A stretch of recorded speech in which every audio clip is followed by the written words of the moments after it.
한국의 대표적이고 상징적인 기업인 삼성전자 2023년도 1분기 실적을 스루풋 회계로 분석하고 손익분기점 매출액을 예측해보는 내용을 진행하도록 하겠습니다. 매출은 25.7% 감소했고요. 영업이익은 156.7%가 감소해서 적자로 전환이 됐습니다. 그리고 WCAI 가공비 배부 재고자산 회전율은 1.4회전인데 전년 동기보다 떨어졌습니다. 구독, 좋아요는 제게 큰 힘이 되겠고요. 필요하시면 1.5 배속을 보시기 바랍니다. 먼저 원가회계 손익으로서 매출은 42조 1,600억 원대를 달성해서 전년보다 25.7% 거의 4분의 1이 없어졌습니다. 그런데 가공비 배부 재고자산은 11% 증가했어요. 매출 총이익 71% 떨어졌고 판매관리비 거의 7% 증가해서 영업손실 3조 9천억 원이 발생이 됐습니다. 이런 질문을 한번 던져볼 수 있겠어요. 왜 반도체 업종은 매출이 감소하는데도 재고는 줄이지 못하는가? 이런 질문을 어떻게 해소할 수 있겠느냐?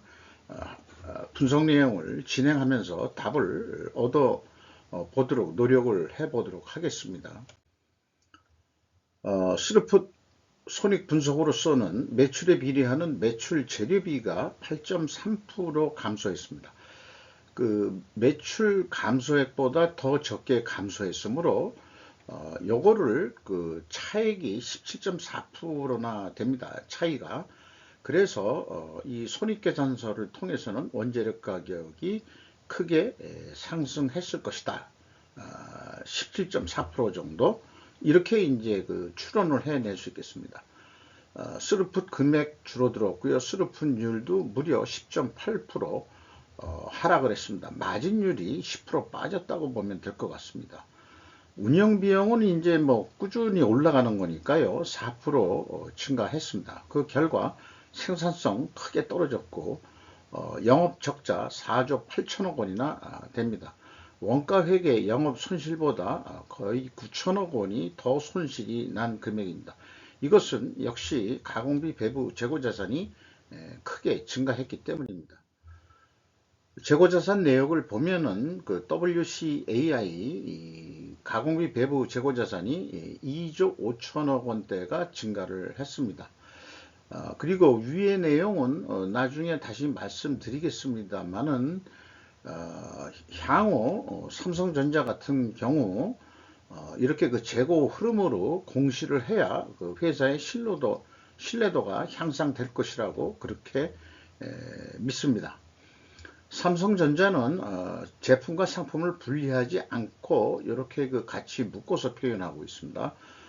그래서 WCI에 상품을 포함시키는 것이 일반적으로 관례고 상례가 되겠습니다. 상품에는 원래 가공비가 배부 안 된다고 하지만 어차피 공장에서 핸들링 한다고 그러면은 완전히 상품 핸들링 하는데 손이 안 갈 일은 없거든요. 영업에서 핸들링 하는 게 아닙니다. 일단 공장에 들어왔다가 그거가 어떤 제품하고 뭐하고 섞여 가지고 나가든지 독자적인 상품 판매는 아마 없을 거라고 생각을 합니다. 끼워 붙여서 판다든지 이런 등등이면은 어차피 상품의 가공비는 배부를 실질적으로 하지 않는다 하더라도 가공비가 거기에 이 비용이 애드 되는 게 현실일 것이다. 이렇게 생각을 합니다. 비용의 성격적 분류 내용을 분석을 해보면은 1번과 2번으로 분리를 하면은 1번 MC 매출원가 재료비는 9.3%가 감소했고요. 운영비용은 4%가 증가했습니다. 그 다음에 운영비용에서 판매관리비를 뺀 게 공장 가공비가 되겠는데 이게 금액상 2.2% 증가했고 총 제조비용에 대한 가공비율도 2.1% 상승한 것으로 나타납니다. 따라서 재료 비율이 2.1% 하락했기 때문에 여기에서 비성분에서는 원재료 가격 하락으로 2차 추론을 할 수 있는데 1차 추론 원재료 가격 상승과는 모순이 되겠습니다. 따라서 분석을 함에 있어서 1, 2차 원재료 가격 추론 모순은 논리적으로 뭔가 해소가 돼야 될 것입니다. 그게 과연 가능한지 더 좀 진행을 해 보도록 하죠. 재고자산 매출원가 회계 투명성 검증 3단계로서 1번 PQ 총 제조비용 차이가 없습니다. 재고자산 변동 범위 기준이 스루풋과 같다 이렇게 보시면 되겠고요. 아쉽게도 그 세 번째 현금 흐름표 기준 전체 재고자산의 증가액은 클리어하지가 않습니다. 현금식으로 읽어보면은 현금이 4조 5천억 원대가 나갔으면은 재고가 4조 5천억 원이 증가해야 되는데 2조 5천억 분이 증가를 안 했어요. 그러니까 한 2조 원 돈의 현금이 어디로 날아갔느냐 이렇게 물으니까 그 금액이 재고자산 평가 손실액이요. 2조 원을 평가 손실을 때리나요? 야, 이건 좀 너무한 것 같은데. 그 평가 손실 작업을 안 하면 안 되나요? 이런 것 때문에 뭔가 성과가 왜곡이 되는 겁니다. 전년도를 보면은 한 2천 재고가 한 증감액의 그 변동률이 2조 9천억 정도가 현금이 나갔는데 이 경우에는 한 2천억인데 이게 거의 뭐 10배 정도로 크게 늘어났다는 얘기는 장사가 안 돼서 평가 손실액을 그렇게 많이 잡았는지 이런 것 때문에 평가 손실을 많이 잡는다는 얘기는 재고가 거꾸로 실질적으로 더 증가했는데 재고가 감소한 것처럼 되거든요. 재고의 감소는 전국적으로 영업이익의 감소입니다. 그러니까 이 적자가 날 때는 아예 그냥 그 적자를 더 내라 하는 게 일반적인 그래야 다음에 이제 그 적자를 낸 거에 의해서 기저효과 때문에 다음에 2, 3분기 때는 좋아지는 상승폭을 좋게 만드는 그런 얕은 머릿수를 던지는 게 아니냐. 평가손실 환입액이 어떻게 아니 손실액이 2조 원까지 되냐 이게요. 그 증감액의 이 규모가 4조 한 5천억인데 그 반을 갖다 뚝딱 이렇게 그 해버리는 거 이런 것 때문에 그 모순이 자꾸 발생되는 거 아닌가 이런 또 그 추측을 하게 됩니다. 불투명합니다. 운영비용으로서 그 인건비가 4조 원대로서 그 3.7% 감소했고요. 그런데 반대로 직원 수는 7,919명이 증가했는데 이것은 사실상 2022년도, 2021년도 직원 수입니다. 분기에는 또 공개를 안 해요. 삼성전자 같은 경우에는 모범적으로 분기에도 분명히 인적 자원에 대한 변동이 있었을 텐데 분명히 인원수가 증가했다고 저는 봅니다. 어쨌든 임금 인상이 10% 깎였습니다. 그러니까 저기 이 평균 임금이 1억 3,400도 좀 너무 많습니다. 왜냐하면은 인원이 더 좀 많을 거예요. 한 12만 5천 명이라든지 몇천 명 더 좀 뽑았을 것 같은데 그래서 이렇게 그 인원이 증가를 하기 때문에 생산을 줄일 수가 없는 거죠. 어차피 그 증설을 해놓고 증설을 시운전도 해봐야 되고 등등 하기 때문에 인당 평균 매출액 떨어졌고 유틸리티비가 근데 47.5% 크게 증가했어요.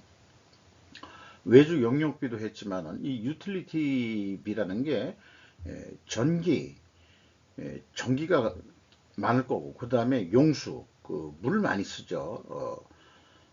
그 다음에 스팀 그 다음에 이제 에어 이런 거 이게 이 반도체 공장은 인프라 시설이 아주 튼튼한 데에서 져야 공장을 제대로 돌릴 수 있을 거라고 생각을 합니다. 또한 반도체 공장의 입지는 그 지진 같은 게 걱정이 없는 곳에 좀 세워야 되지 않겠느냐 또 그런 생각도 하게 됩니다.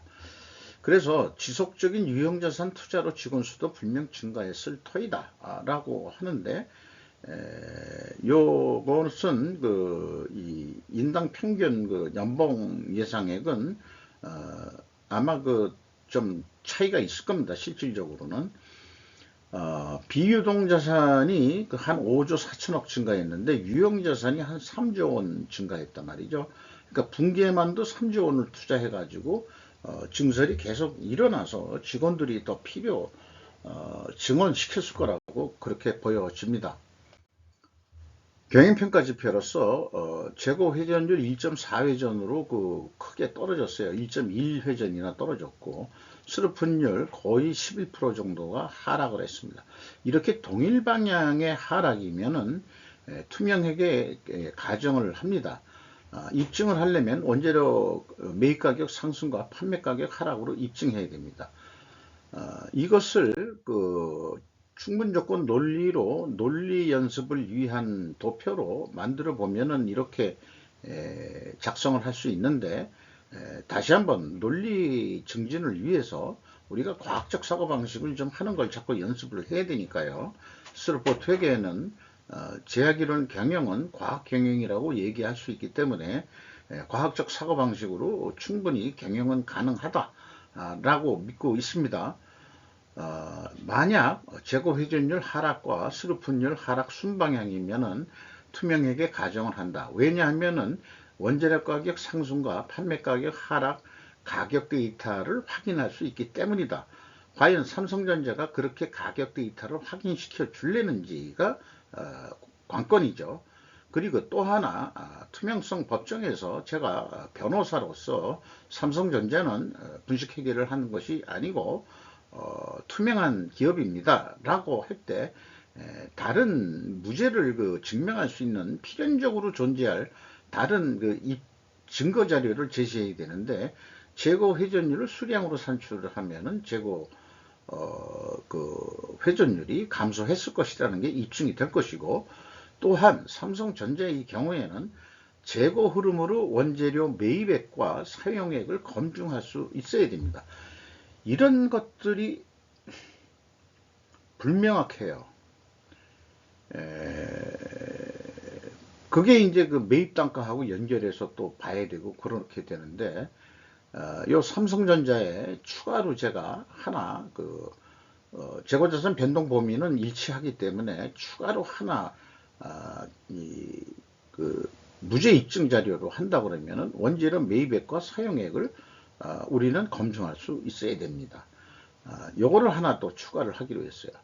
그래서 지금 삼성전자는 원재료 가격 상승 및 하락 출현 모순은 해소하기 현재로서는 어렵습니다. 미해결 과제로 들 수밖에 없을 것 같습니다.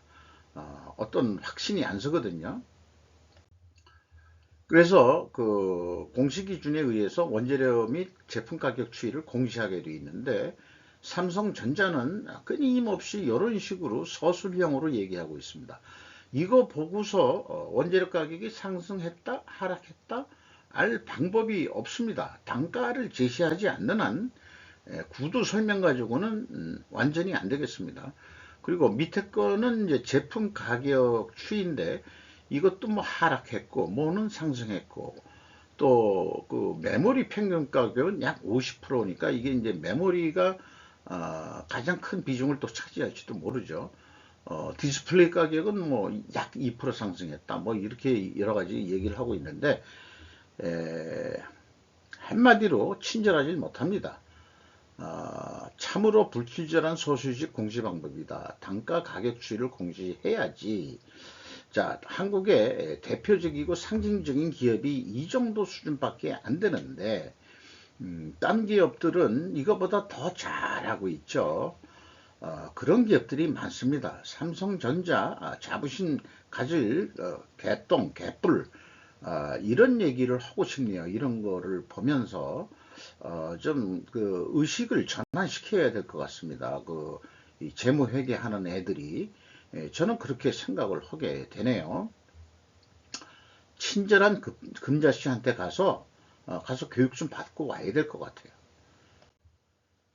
1분기 실적을 토대로 이 영업이익 프로피트를 제로로 했을 때가 손익분기점 매출액이 되는데, 원가 회계상으로는 한 194조 한 5천억 원대를 하면은 될 거로 돼 있는데, 194조까지 하면은 결산을 하면은 한 2조 3천억 원 이익이 날 것이다.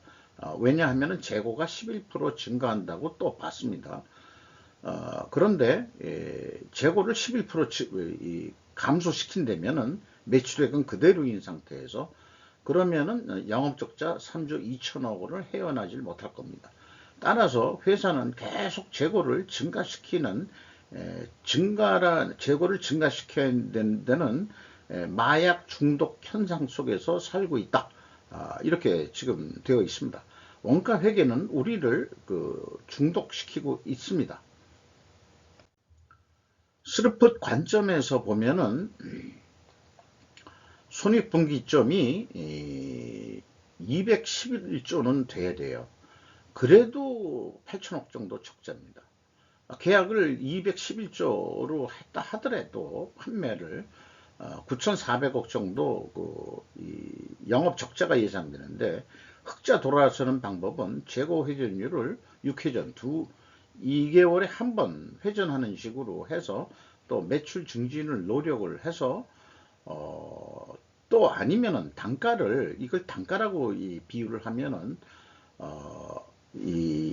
뭐 2억 원, 2억 1,100만 원짜리를 2억 1,900만 원, 한 800만 원 정도 조금만 인상을 시킨다고 한다면 3.8%예요. 많이 증분시키는 것도 아닙니다. 그러면은 영업이익 2조 5천억 정도 낼 수 있을 것이다.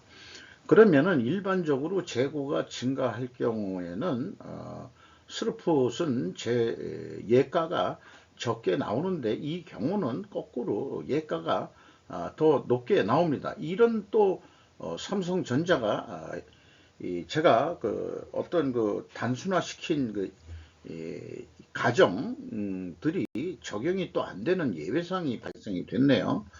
자, 일반적으로는 이제까지 모든 제조업을 했을 때 경험에 의해서 정리된 그런 매트릭스 내용을 소개하면은 4분면으로 코스트 회계는, 원가 회계는 재고가 증가하면 이익이 증가하고 판매예가가 높게 나오게 만듭니다. 또 재고가 감소할 때는 이익이 감소하고 판매예가가 낮게 나오게 만드는데, 스루풋 회계는 원가 회계 영업이익과 이익이 감소하고 판매예가도 낮게 나오게 만듭니다. 그래서 이것 때문에 제가 스루풋 회계가 인플레이션 완화 효과가 있다, 이렇게 이제 소개를 드렸는데, 또 재고가 감소할 때는 감소했다고 표현을 안 하고요. 재고 회전율을 상승해서 이익이 증가한다, 이렇게 이제 표현을 하고 있습니다. 그리고 이 경우는 판매 예가가 원가 회계보다 일반적으로 다 높게 나옵니다. 하나 일반론인데, 이번에 지금 삼성전자를 보면은 여기에서도 또 모순이 일어나요. 재고가 증가했으면 예가는 뭐죠?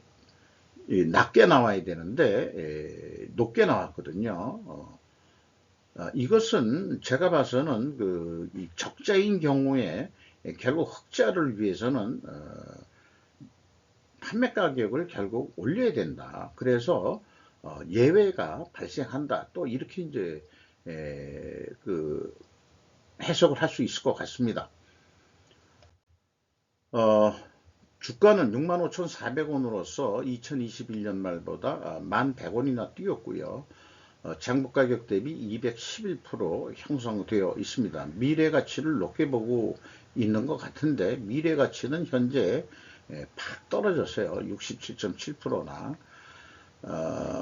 주가하고 경영성과하고는 전혀 어떤 상관관계가 있어야 되는데 별로 없어 보입니다.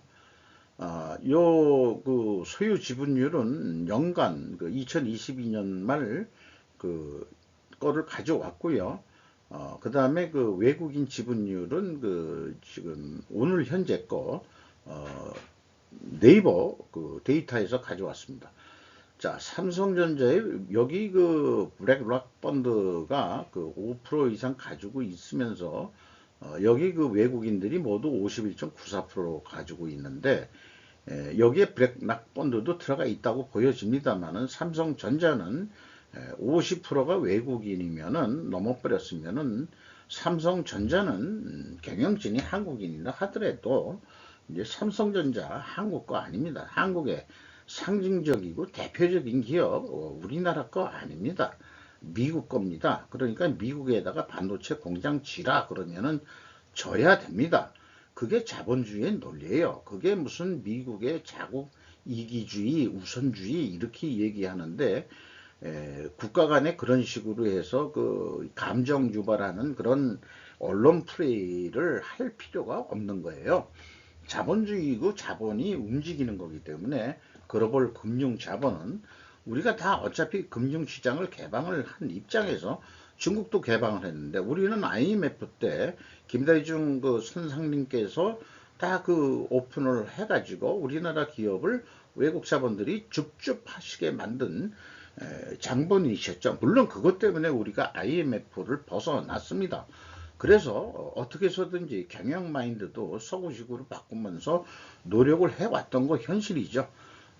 좀 끝부분에 가서 뭐 경제적인 기업 경영적인 측면에서 말씀을 좀 드리게 되는데 꼭 그 국뽕 같은 얘기에 젖어들지 말고 이 글로벌 그 오픈된 시장에서 기업이 어떻게 하면 생존할 수 있고 또 그것이 한국이 그 경영으로서 우리에게 어떤 낙수 효과가 어떤 것을 통해서 우리가 돈을 좀 벌 수 있는지 직원들만 한국 사람들을 많이 고용해주고 계속 증가시키는 것만 하더라도 아까 그 직원 수가 12만 명이면 한 3인 가족만 하더라도 그 한 30만 명이면은 중대도시의 중도시 이상으로 삼성전자 하나가 예를 들어 제 생각에는 한 대한민국 경제의 한 10분의 1은 차지할 것 같다.